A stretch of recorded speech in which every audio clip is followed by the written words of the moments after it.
नमस्कार. तर आज आपण मिक्स भाजी बनवणार आहोत. तर इथे मी वालाच्या शेंगा, वांगे आणि एक आलू घेतलेला आहे. त्यानंतर इथे मी 2 टमाटर मीडियम साईज आणि कांदा.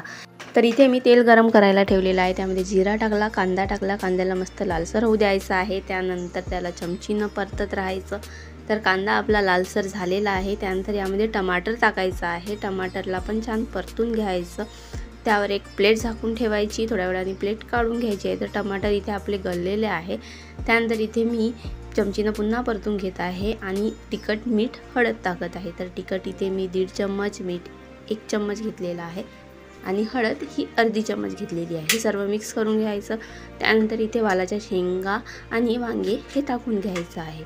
हे टाकून झाल्यानंतर हे चमचीनं पूर्ण मिक्स करून घ्यायचं आहे.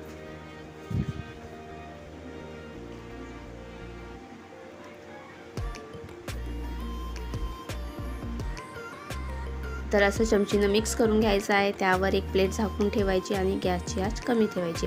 त्यामध्ये थोडंसं प्लेटवरती पाणी ठेवायचं आहे आणि पाणी तुम्ही बघू शकता कसे दाणे दाणे म्हणजे गरम झालेलं आहे पाणी. तर हे पाणी पूर्ण आपल्याला या भाजीमध्ये टाकून घ्यायचं आहे आणि याला चमचनं पूर्ण परतून घ्यायचं आहे. त्यानंतर गॅसची फ्लेम थोडीशी वाढवून घ्यायची आहे आणि सर्व चमचीनं मिक्स करून घ्यायचं आहे.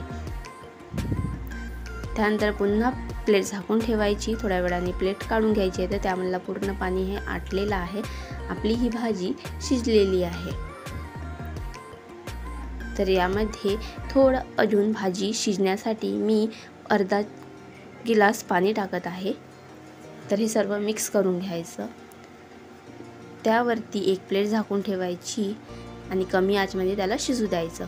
त्यावरची प्लेट काढून घ्यायची. पुन्हा चमचीनं परतून घ्यायचं. तर इथे आता आपली भाजी ही परफेक्ट अशी शिजलेली आहे.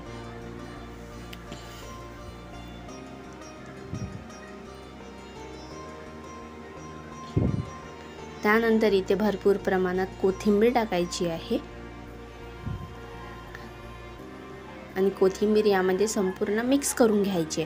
तर अशी ही वालाच्या शेंगा आणि वांगेची मिक्स भाजी तयार झालेली आहे. तर तुम्हाला ही रेसिपी कशी वाटली कमेंट करून नक्की सांगा. व्हिडिओ आवडला तर व्हिडिओला लाईक करा, शेअर करा, सबस्क्राईब नक्की करा.